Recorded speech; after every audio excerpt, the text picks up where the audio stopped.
অন্ধ শিকারী গল্পটা হচ্ছে সোভিয়েত আমলের। যদিও গল্পটা হচ্ছে 1994 সালে প্রকাশ করা যখন হয়েছে তখন অলরেডি সোভিয়েত ইউনিয়ন ভেঙে গিয়েছে।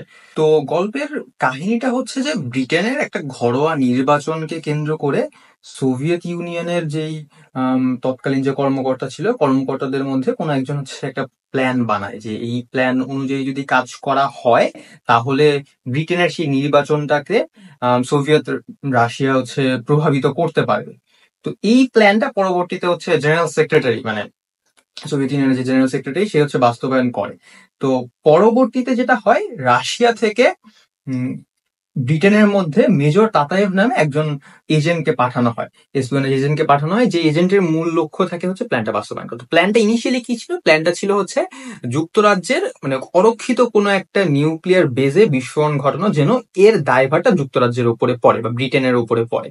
তো এই যে নিউক্লিয়ার বিস্ফোরণ ঘটাতে হবে, তো নিউক্লিয়ার বোমা বানানোর যে প্রয়োজনীয় সরঞ্জাম, এই সরঞ্জামগুলো হচ্ছে স্মাগল করা হয়, ব্রিটিশ যুক্তরাজ্যের ভেতরে নিয়ে আসা হয়। তো এই যে বোমা বানানোর উপকরণগুলো, এই উপকরণগুলোকে ভেঙে অনেকগুলা, মানে 9টা বা এরকম 9টা-10টার মতো উপকরণে ভেঙে এই 9 বা 10 বার হচ্ছে স্মাগল করা হয়। তো এই যে এক একটা উপকরণ বা এক একটা সামগ্রী স্মাগল করার যে ইউনিক উপায় তারা বের করে, এইটা নিয়ে এই বইতে খুব সুন্দর করে আলোচনা করা আছে। তো এই বইটা একটু ডিফারেন্ট লেগেছে আমার কাছে। কেন? তার কারণ হচ্ছে নর্মালি আমরা মাসুদ রানাকে সবসময় জয়ী হতে দেখছি বা সবসময় আপার হ্যান্ডে থাকতে দেখছি, বাট এই একটা গল্প, যেই গল্পে রানা পুরাটা সময় একেবারে লোয়ার হ্যান্ডে ছিল, লাস্ট মোমেন্টে এসে গিয়ে হচ্ছে পরিস্থিতি পরিবর্তন হয়।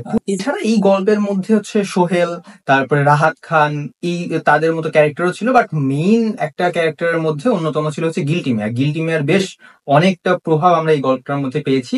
এই গল্পটার প্রধান ভিলেন মেজর তাতায়েভ, বাট মেজর তাতায়েভের যে কার্যক্রম, এইটা নিয়ে আপনি বেশ উপভোগ করবেন। মানে সে যে আসলেই রানার লেভেলে পৌঁছাতে পারে বা রানার চেয়েও ভালো কাজ করতে পারে ফিল্ডে, সেটা এখানে এই বইতে খুব সুন্দর করে ফুটে উঠেছে। তো এই গল্পটা আমার কাছে ভালো লাগছে দুইটা কারণে। প্রথম কারণ হচ্ছে এই গল্পের অহেতুক বর্ণনা তুলনামূলক কম আছে। গল্পটা ছোট, তুলনামূলকভাবে স্লো বার্নার যে গল্পগুলো তার চেয়ে এই বইটা অনেক ফাস্ট আগেছে। মাত্র 200 পৃষ্ঠার বই, তাও আবার দুইটা খন্ড একত্রে করে নিয়ে।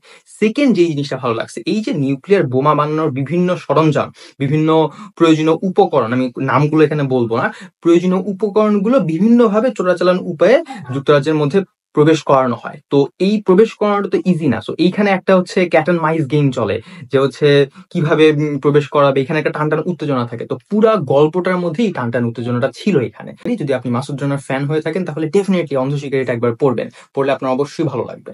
এবং এরকম বই রিলেটেড কন্টেন্ট পেতে চোখ রাখুন দ্য ব্রাউন স্টোরিটেলার ফেসবুক পেজে। বইটার ডিটেলস রিভিউ পেজে পেয়ে যাবেন।